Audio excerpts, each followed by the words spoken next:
breathing in love and breathing out love to you all.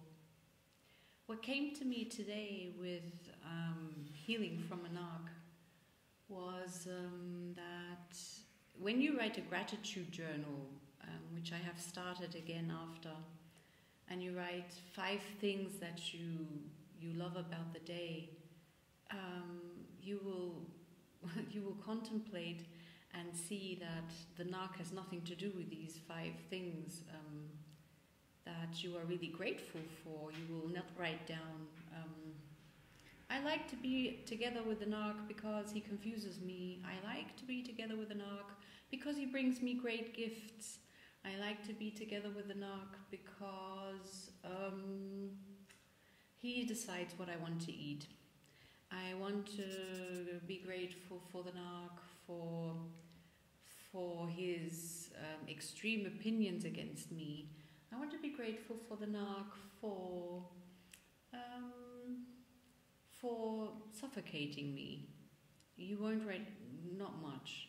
I wish the narc well, and I wish that he finds his way, whatever that is. To heal from a narc, you need self-discipline. You need like your own coaching system, and I'm talking about even small things like eating. I'm already a vegetarian. That means my meal plan is already blood-free, and I don't have to deal with the negativity of killed animals, I think. But the self-discipline is also to watch what is said over the day. I mean, it's not that we all just run out of a narcissistic relationship as soon as we encounter and find out that they are a narcissist. But the self-discipline is about with what literature do I surround myself with? Without the narc, who do I surround myself with? Is there a support system running? Is there someone who makes you laugh, who can carry your back and can talk things through with you because you feel crazy in the inside? You should maybe share it with someone. But the self-discipline is about, I do my gratitude journal, I watch what is happening at the day, and I beam myself out of that situation. I beam myself out and I make like a mathematical equation. Is that really, is that what I came here for? Is it supporting me? And if you are still with that narcissist, it just means that you haven't had that huge explosion of anger that you will experience one day. That is inevitable. That will happen. They will just explode to a way that you never dreamt possible. But if it's not there yet, depending on your stage of your relationship, you can read as much as you want over this. Know that it's not healable. That is what helped me the most. And self-discipline yourself also to watch what do you say towards that person, because what I said at the end towards the narc wasn't what was reflecting who I want to be in the world. Here everything's different. I talk different. I'm in Sardinia right now. There's no reflection of how it was with the narc a year ago.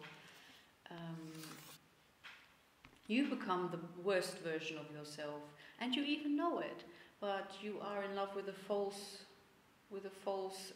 picture of someone that they created at the beginning. So you're still searching around the corner where that person left. You're still, it's like this hop on and hop on buses in New York, where you hop on and someone just presents you the biggest skyline, and you have never hopped off that bus because you're so scared that if you hop off, then the excitement will stop, and the way they excite you to an extent that makes you, of course, addicted. But always beware, they are addicted by themselves. They are addicted, well, they say, to sex, to work even, to family, to kids. When they see kids, they go off like as if they were in a puppy mood. They are addicted, and they make you addicted, and then you are addicted with all of that, and you lose your your boundaries, and you're just losing. If you would have to make in the evening a gratitude journal just towards the narc, you wouldn't have much to talk about. I heard a good quote where it said, the Marines have a good argument and say, everyone wants to go to heaven, but no one wants to die. That means if you want to come into the stage of how you always should have been already as a child, because you weren't already brought into this sphere of heaven. I had to do it all by myself, and when you knock that door and open that gate, it's just beautiful because you did it by yourself, because nothing has a huge worth if it's not fought for. I fought for it, so it has a huge value, a huge self-value. If I would have gotten it maybe as a child already, maybe I would have been spoiled with always good talk, and who knows, maybe those challenges are really there so that you can knock on heaven's door. You can say, I love myself. You can say, I'm enough. And I'm worth having someone around me who bounces this ping pong back and forth, and it's not that I give the ping pong out of my hands and always waiting for someone to play with me and no one plays with me. It's a very awkward feeling in these relationships. It's the most courageous thing that you can step out of these relationships, because as soon as you stand on your own feet, like as I said you should have already done as a child, just stand there and say what you want and put boundaries up and stop addictions and stop watching other people having these addictions and giving them the space and the room for it so that you feel comfortable. As soon as you step up and you fulfill your own dreams, no matter the outcome, there doesn't have to always be an outcome. I'm an artist, and even if no one wants my pictures, the fact that I could spend that time just painting and in the cocon love of everyone else was more magical than anything possible for myself. As soon as you go for that goal, whatever it is, it doesn't have to be, it doesn't first of all have to have a money approach, because that won't fulfill you. You will have to have a goal that is just as simple as the goal itself. It's like, I talked with a friend today, and he loves to do honey, and that is fulfilling, because that honey tasted today as if no bio supermarket of the world could give me that one.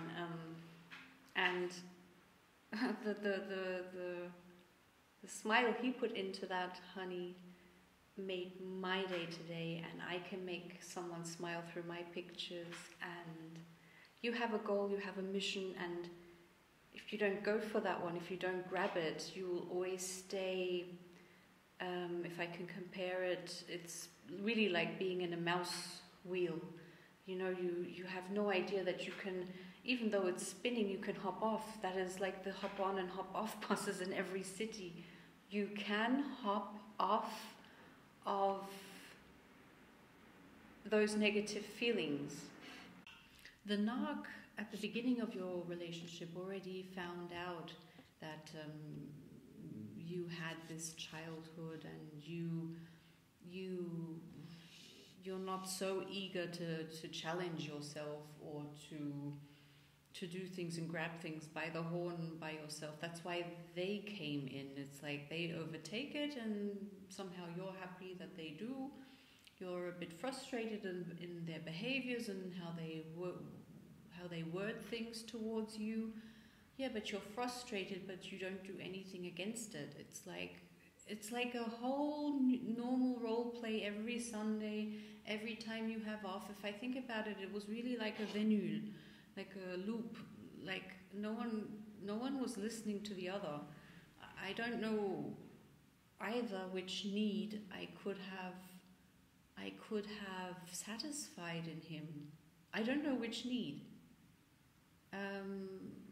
And what he articulated, which needs he needed, was most of all materialistic. And we are not all just here to buy cars and houses. We are here to interconnect. That's the purpose of a relationship. And out of that comes a foundation of materialistic approaches that you can go for or you don't have to go for. But both people have to be on the same boat. We live two total different lives when we compare our work life with the way we got intertwined with the Narc. That means with the work life, you had a self-discipline, you worked hard, you set your boundaries, normally. You know how to be with colleagues, with bosses, that you all have worked out somehow in your work life. And you come at home and all those boundaries are like gone. Because you want to be held, you want to be, you want to have a certain lifestyle with the Narc. If we would switch that, like we would run our private lives like we run with our, our best clients wouldn't be able to behave towards us like the Narc is allowed to. We come with the best behavior and we could do the best whatever. I tried that for a while, the best of best in everything, and there was still no emotional connectedness.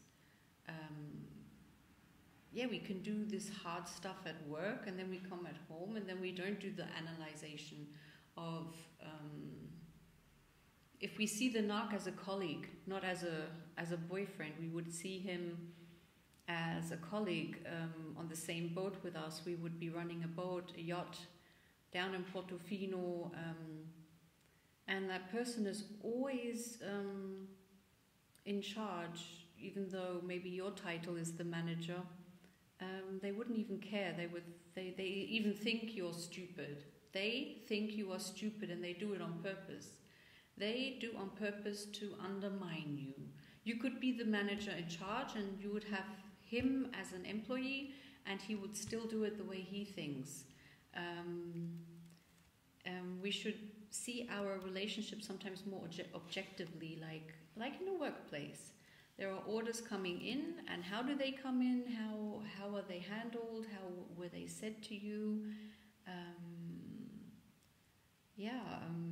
Do you eat together? Are you interested in all of this? Is the Narc interested in you?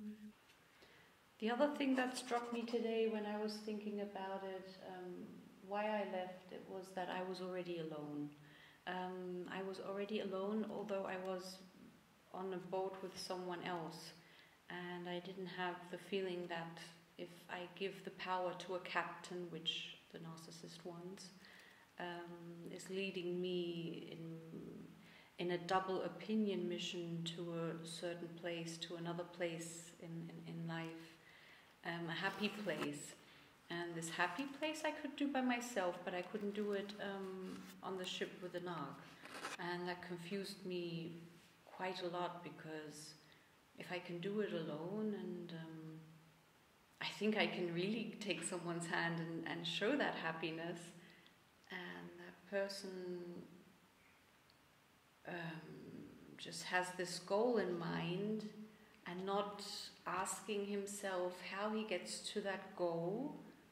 Like in Buddhism, they say the way is the goal is the way to get there, and not when the goal is suddenly there that we are suddenly in a Lulu land and everything is good.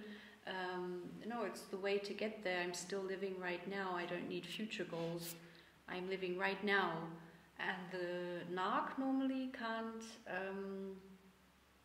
can't show his happiness right now. So have a look on that very objectively. You're on a boat with someone who can't smile, but you have your rescue boat. So it's up to you. It's your self-discipline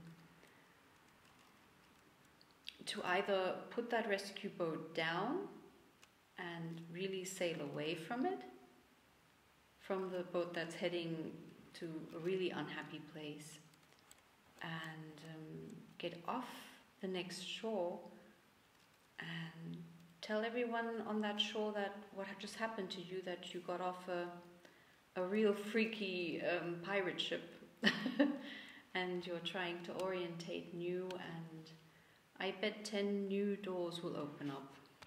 The funny thing with challenges is I don't like them. I'm a Pisces. I try to avoid challenges, or I always did. Now they come in huge blocks and I just have to somehow make my way through them. But what I've learned through all the challenges, which I couldn't have said half a year ago, is that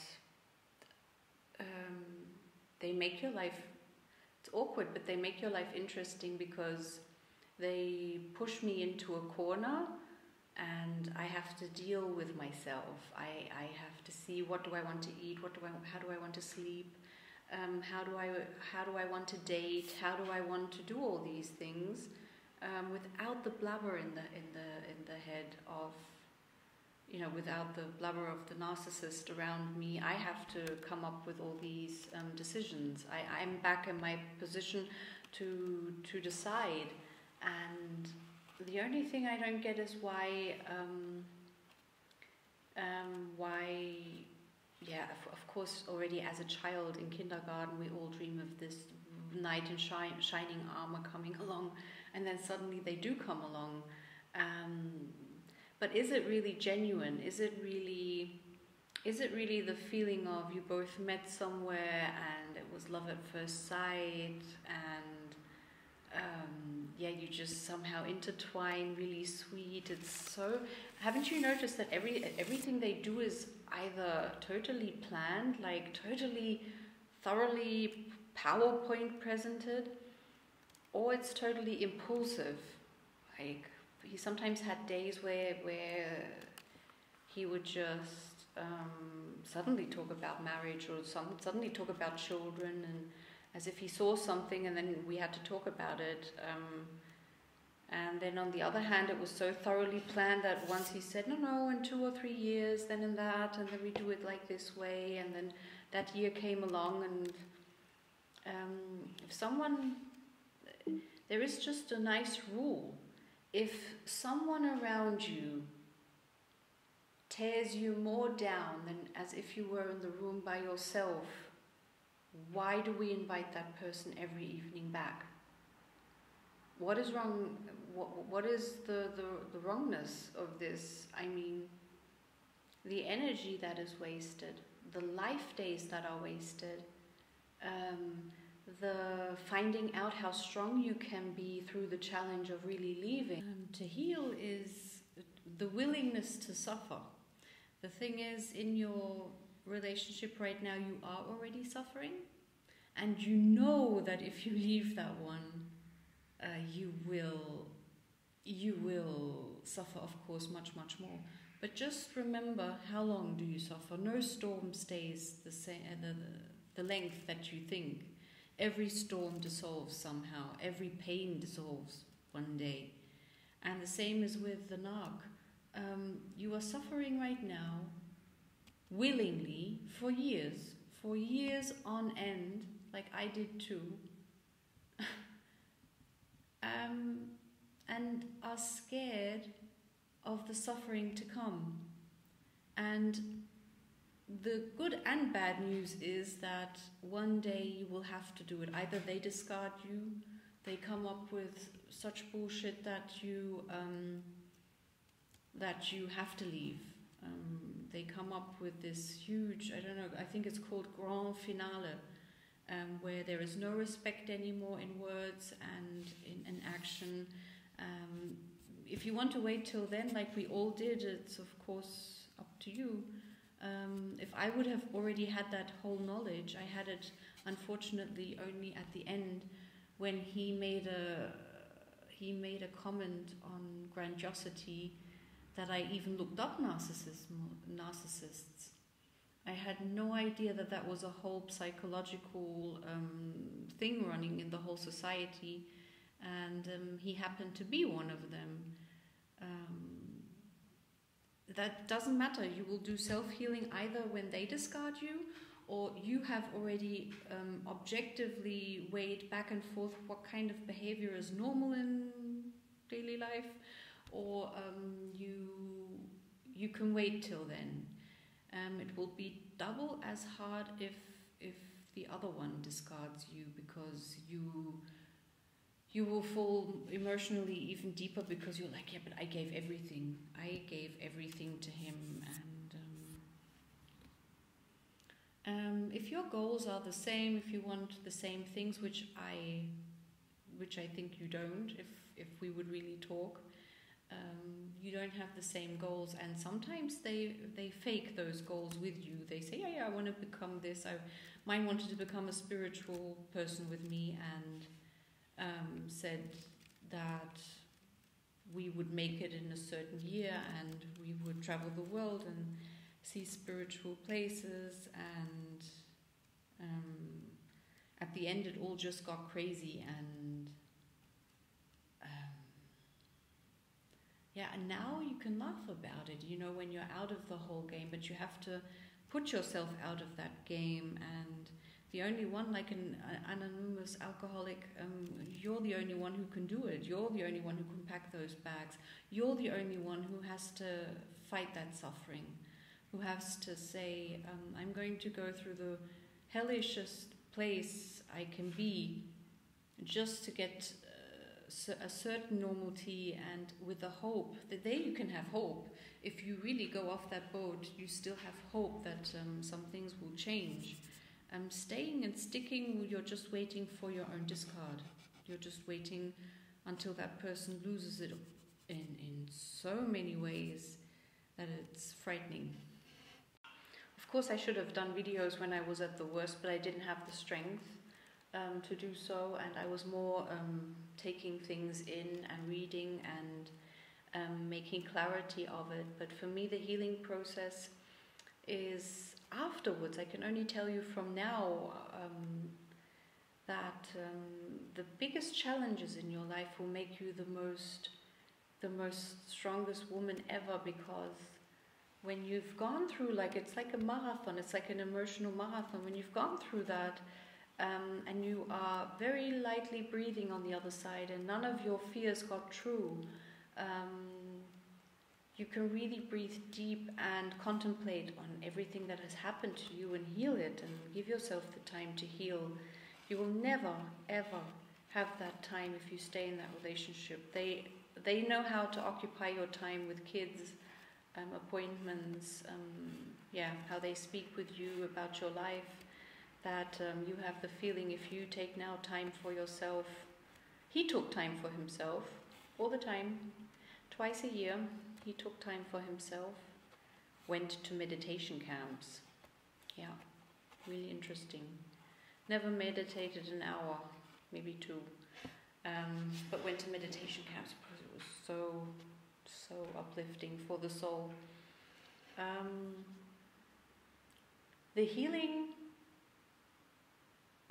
can only take place if you are strong enough to face those fears, and if you let go of outcomes. If you let go of, I want it this way and I want it that way, because that's also narcissistic. Let go of let life come towards you. It's like being in a room and you want to date, and you're forcing yourself on everyone else, and you want to have this and you want to have that, you want to drink this, you want to eat that. No, let life come towards you. Whoever wants to come towards you will come towards you, will sit down on your table, will love to be with you, will like your smile. You can even sit there totally alone. The whole room can be totally empty. And you will still find that challenge that you went through, no one can take away from you. If life were easy, of course, you wouldn't get backbone, you wouldn't get character. How do you want to build character? Through an all-inclusive holiday somewhere? You can't. Everyone else has a challenge, and we have these narc challenges. I wouldn't want to miss them if I think about them now. None of them. I don't want to miss. I am so grateful for all of them, because also they have a strength. Narcs have a huge strength. a strength of, taking the life by its horns, which I also can, but the way they do it with that strength and that power and that determination of hunting down women, of taking whatever they want because they think that is now very important in their lives. This determination, that's what I take away from all of this. That I set boundaries with the next states. I also enjoy them. It's not like I'm like, that was an arc and maybe the next one is an arc. No, I enjoy whatever comes towards me. And if you find that you can be a blessing for someone else, the blessing also comes into your life. But only if you leave. It can't open up when you always go to the same couch and this unhappiness of jobs, unhappiness of being with a man who doesn't respect you. How can he respect you if you don't even respect yourself? I had to really start respecting myself, like I did as a child too. I knew that is not normal behavior, but it has nothing to do with me if I think about it. But I don't have to stick and stay around a room where this unnormal behavior always takes place. It's like you're even paying, probably you're already paying the rent for him too, or quite a bit of it, and you come into that arena. It's like every evening you're even paying to have that soap opera running. It's just the fear of that everything afterwards will be not so good.